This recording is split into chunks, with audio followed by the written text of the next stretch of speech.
Hey everyone, I'm Steve Van Diest. I'm a co-host of the Sharpen Podcast, brought to you by Acumen. Yes, we're doing it live. One of the powerhouses of Acumen. It's a peer advisory community for business owners, entrepreneurs, biz dev folks that are trying to crush it. They're trying to balance life and heart and soul and cash flow and growth.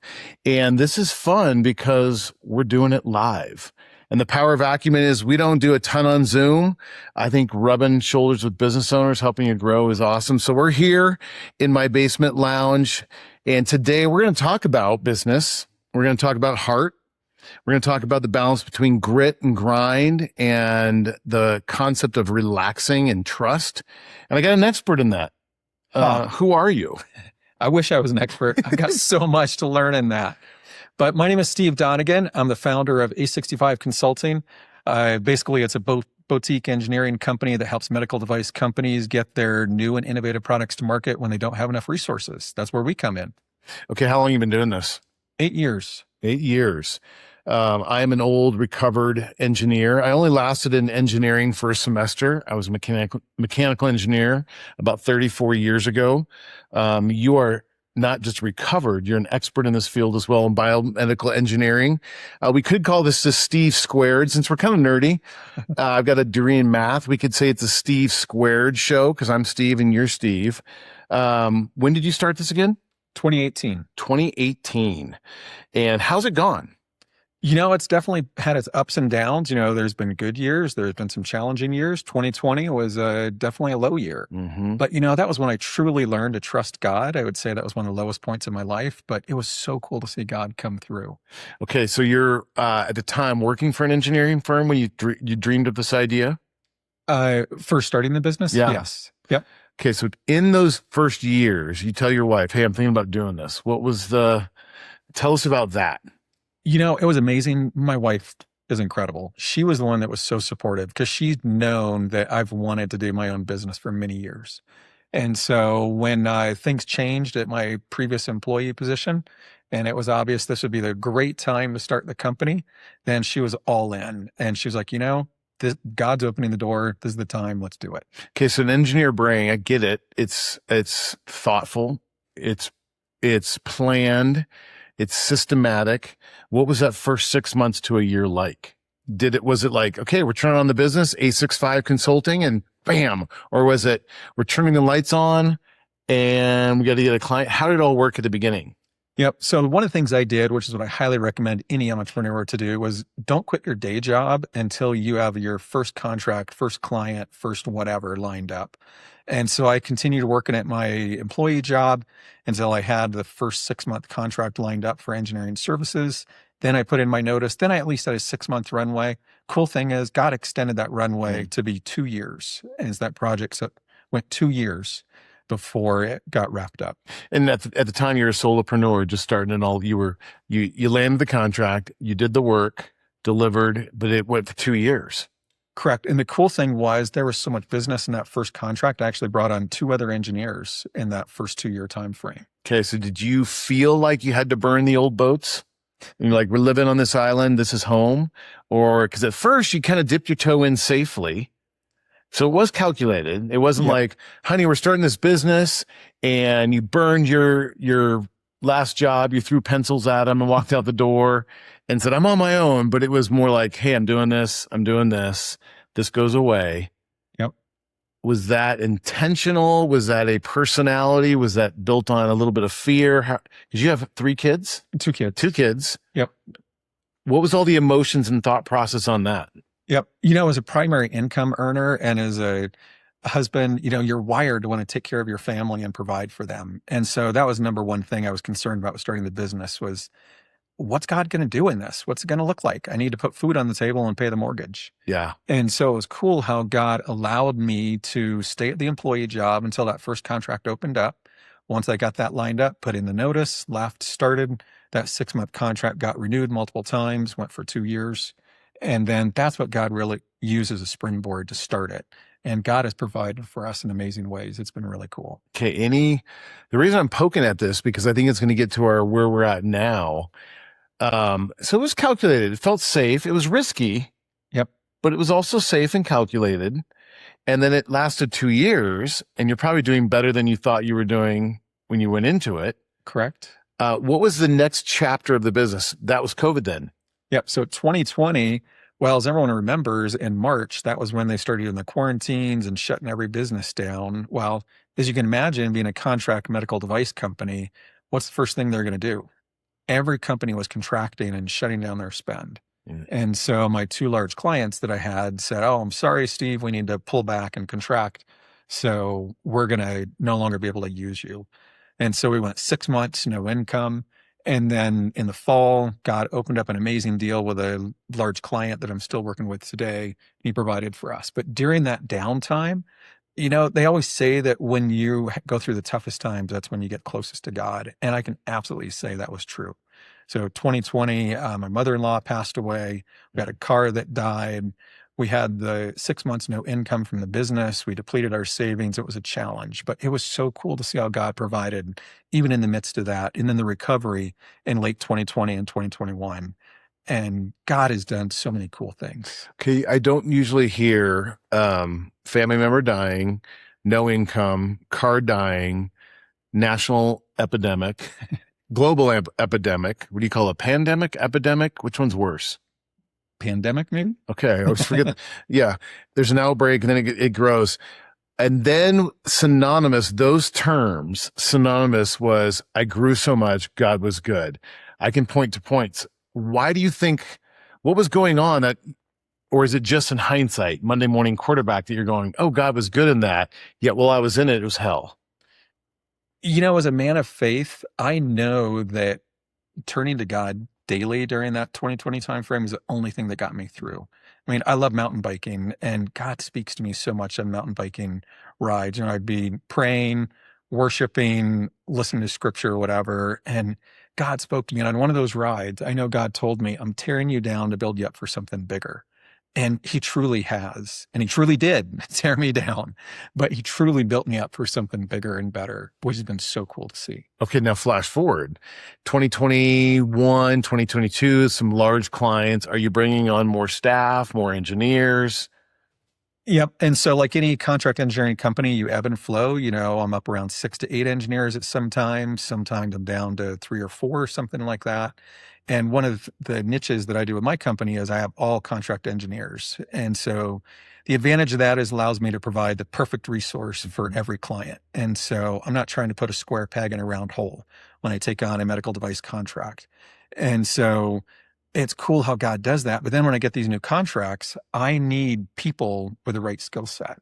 And it's so cool to see how God provides and God brings the right resources at the right time. Okay, in that second growth stage, I know you're giving a lot of credit to God, but what was scary? What was good? What were you learning about yourself in that second growth stage when it was kind of like, okay, I went from my first 2 clients, really my first client, to now I've got multiple engineers. Now I'm getting to 6 to 8 engineers.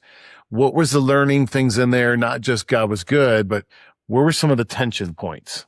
I'd say the biggest thing is I was the bottleneck because I'm the owner. I was the individual contributor. I was doing the work.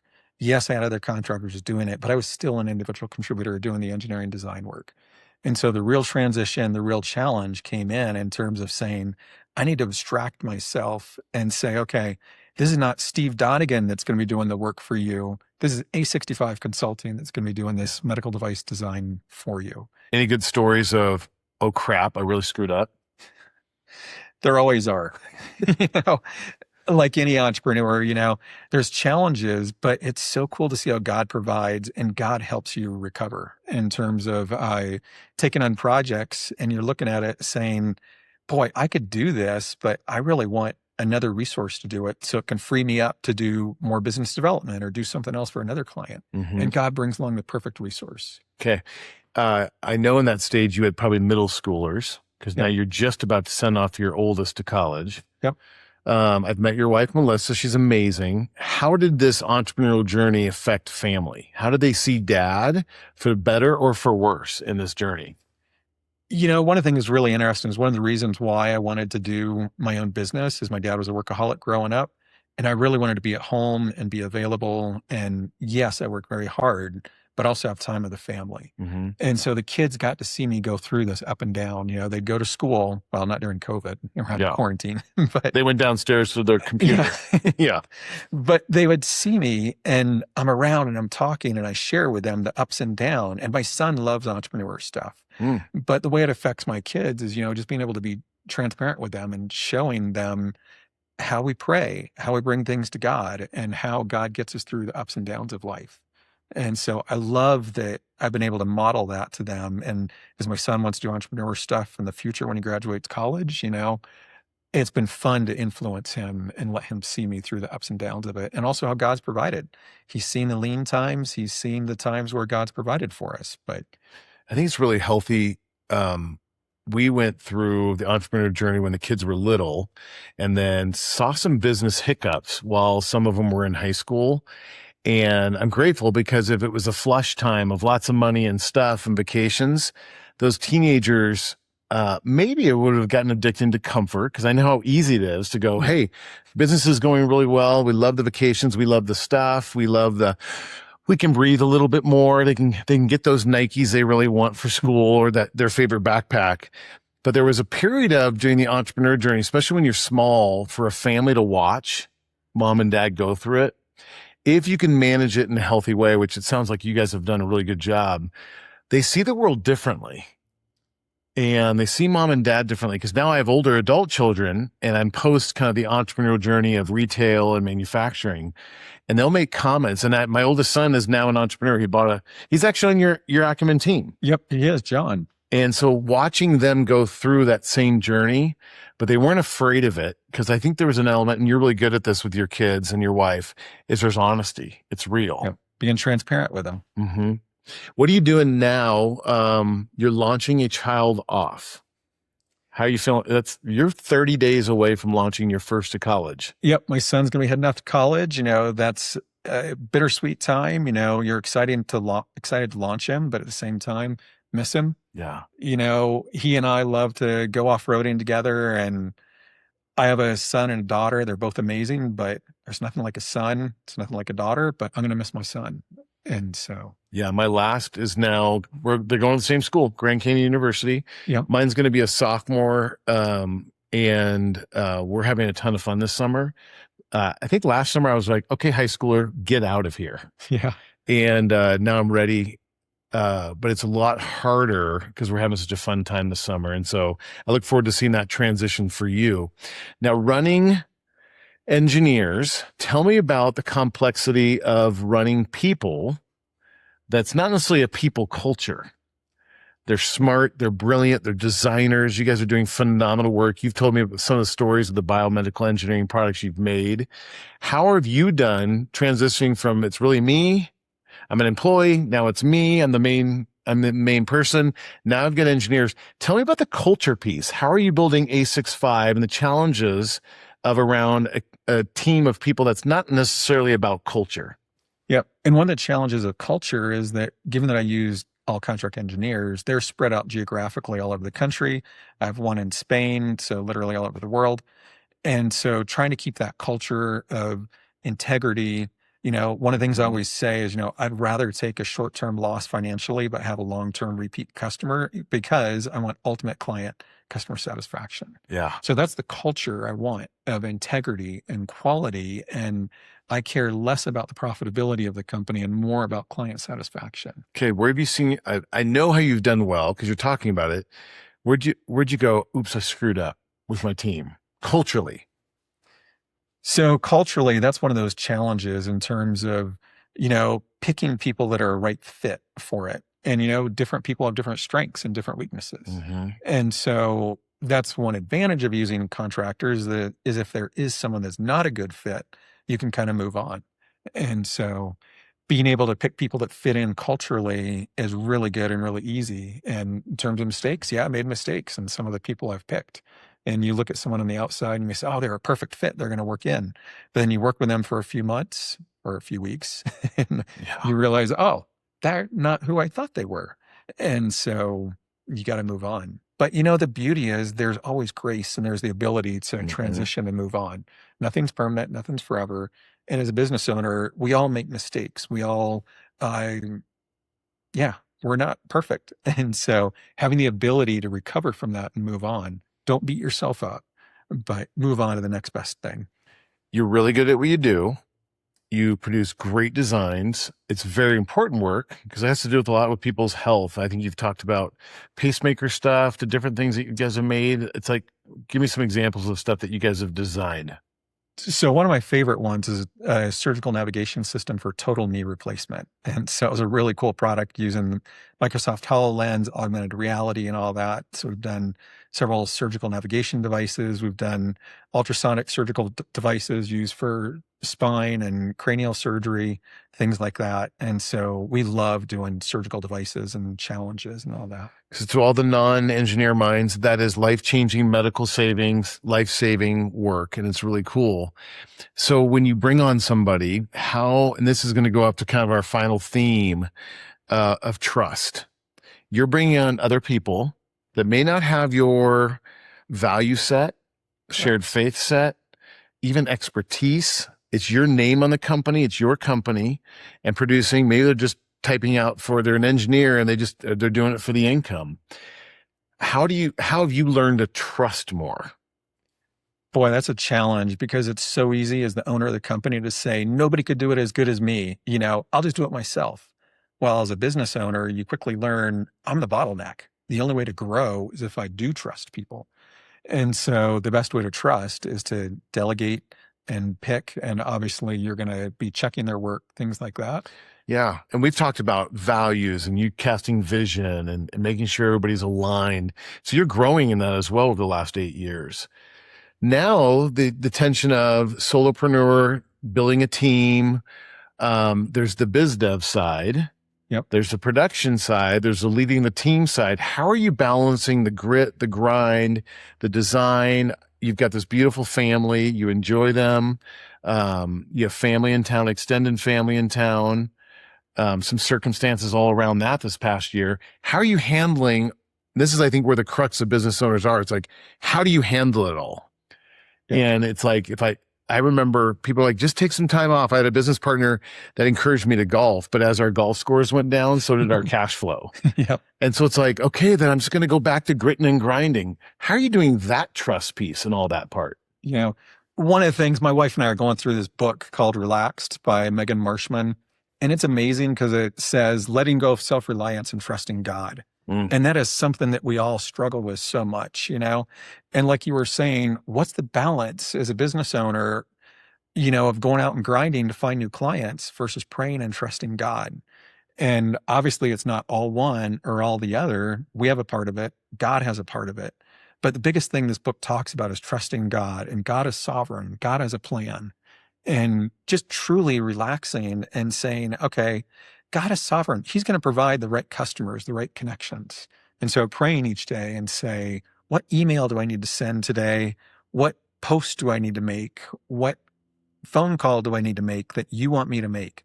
And really praying and seeking God about that, and not being obsessed about, I need to hit all these mandates that in the worldly view you may think you need to do. And yes, you need to do those. I'm not saying don't do them, but it's also a balance and on the continuum of trusting God. And I'm learning about that. I have so much to learn. I know. And it's like, okay, it all sounds really good. And my first 2 years, we took a flyer and we opened up a bunch of mattress stores, and it's going well. Trust was easy. Well, we were making money and we were impacting people. We're growing. We were expanding. It's easy until it gets hard. And so people hear you say that, but what happens when you lose your biggest client and a third of your revenue? What does trust look like on a Thursday afternoon at 4:00 or on a Tuesday night at 3 a.m? Have you had those experiences? Absolutely. And for me, it's looking back at the way God has provided for our family in the past and saying, God, if you can get me through 2020 and the COVID economy and all that, you can get me through this little hiccup that I'm going through right now. And so it's really being able to look back at God's faithfulness and say, I can trust you today because you provided for me back then. And looking at the continuity of how God is good, and it's just amazing. And you're absolutely right. It's so much easier to trust God when things are going good and money's rolling in. The rubber hits the road when clients are leaving or things like that. Things change, and it's a new time. It's interesting. My kids who are adults now and watched us go through some really marriage hardness over the years when they were little to even high schoolers, they saw the goods and the bads of business. But when they sit on a Father's Day or a Mother's Day or a birthday, we do kind of words of affirmation. Everybody sits around. You have to, even if the friends come over, they're like, okay, you're part of the Van Diest words. No, you cannot just listen. You have to be part of it. They never say, Dad, you were so amazing when you were doing well. It's typically they're reflecting on, Dad and Mom, we're so grateful that during the hard times, you believed, you trusted, you fought, you prayed, you led. It's interesting that you just you saying that, it's what our kids remember is not the good. It's how we navigated the hard. Yeah. And that's a real challenge. And I'm so glad that my kids can see us go through up and down. I have to say, my son was all enthralled with entrepreneur stuff because he saw it when we were doing really good. Yeah. And then we had some lulls, some hiccups. And it was interesting to hear his conversation change in terms of saying, maybe there are some downsides to entrepreneurism and all that. And so I love that we can be transparent and share both the ups and the downs. And he can see how you've got to trust God in all times. Okay, it sounds like you're pretty in tune with what God wants for you. And I know you put in some heavy practices. What are you dreaming about the next year? You've been in Acumen a year, next month. Right at 1 year. Yep. That's right. So what are you trusting God for is this next chapter? What do you sense that he's carrying you into? One of the big things I'm doing is just really looking at where God wants the business to grow. And I truly believe he wants to grow it, which is really cool. And so I'm working with some other coaches and business groups to put in some new business development, which is an engineer. That's not my strength. And so it's really fun to learn and grow in that area. But in terms of where I want to grow in the year, I trust that God is going to be bringing new clients and new contractors. And I love having contractors that I can be a part of. I love being a light and a witness to contractors and showing them the way a true Christian business owner can be. And knowing you and getting to spend time with you this past year, I know it's not, I'm just going to it's trusting God is not putting my head in the sand. You're still working on things. And so it's balancing that trust, being relaxed, seeing God move, but also being very skilled at it is really the dynamic. Anything that you would say to up and coming entrepreneurs or current business owners? Boy, the biggest thing I would say is hold on, it's a ride. There's going to be incredible highs. There's probably going to be incredible lows. And those of you that are in the business world have already experienced that. But, for me, my faith and my foundation in Jesus Christ has made such a difference. And I honestly don't know how people do it that are not, that don't have that personal relationship, because it makes such a difference. And then also I was going to say, having a group like Acumen has been amazing. I'm new at implementing EOS. A lot of you guys know what EOS is. And of course they have you write out your 10-year, 3-year, 1-year goals. My buddy Steve here, my coach, I wrote out my 3-year goals and he's like, well, why wait 3 years? Why not do them now? And so it's things like that where, he likes poking me, but that's the type of advantage that you get from a coaching relationship like this. As before I joked that I only had one board member and that was my wife, but now I have a much bigger board of the business council and all that gives me input on challenging situations and all that. And it's been great to have Steve as a coach and the other group of guys to encourage me and give feedback when I'm going through both ups and downs. Yeah. And it's a pleasure for me. One, guys, I've gotten to know you as a friend, as a client, as a business owner that I trust, gotten to know your family. Having my son on your team is a gift as well. Seeing my son surrounded by, he doesn't just get dad, but he gets 13 other men that are trusting God, trying to figure it out, all sorts of different businesses, seeing you guys respond on our text thread even yesterday about a situation. Yeah. And then he calls me afterwards. I go, what do you need from me? He goes, just to see, am I being normal? Is everybody else being normal? I'm like, yeah, they're all normal. They're all just like you. But sometimes we just get in our own world and we get stuck in the hard parts. So I really appreciate you. Outside of reading, getting on the trails, What's sharpening you, challenge you, inspiring you outside of the Acumen team? Is there anything else that you feel like, oh yeah, this is another part of my life that's keeping me sharp? Obviously I'm involved in our church, and it's amazing to have close group of people and all that, but it's another close group of spiritual guys That's good. that I hang out with. And there's two guys I work with every Saturday morning. We beat each other up on the trail run and mountain biking and working out and stuff like that. And then just hold each other accountable, talk spiritually about what's going on. So when you talk about what's sharpening me, it's really other people that make a huge difference. Love it. So important. So important. Where can we find you? So my business website is A65, and that's A, the number 6, the number 5, consulting.com. And then, of course, on LinkedIn, Steve Donnigan. Yeah. And you can probably find him on trails, on Jeep trails. You now have a new Rubicon. Is that right? Just got a Jeep Wrangler Rubicon. Yep. And your daughter's cruising around as a 16-year-old through the foothills, teaching her all that stuff. Yeah. So if you're going, okay, where do I find Acumen? Acumen, if you're in Colorado, you're going to find Acumen on the trails, the rivers, the mountains.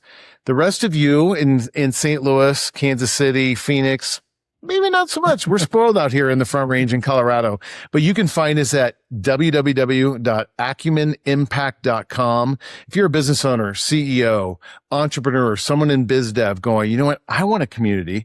I want someone that's going to poke me about my business problems, my faith problems, my P&L, my balance sheet, my growth, my sales, my marketing, all that stuff. But I want a community to surround me to really help grow our top line, to optimize our bottom line, and to enrich our storyline. We heard all pieces of that in Steve's story. It's trust, it's trusting people, it's growth problems. And so I appreciate you. Thank you for your friendship. Thank you for your leadership. And thanks for being with us today. Thanks for having me on. It's been a lot of fun to talk. Thanks for your coaching. Thanks, everybody. All right. Bye.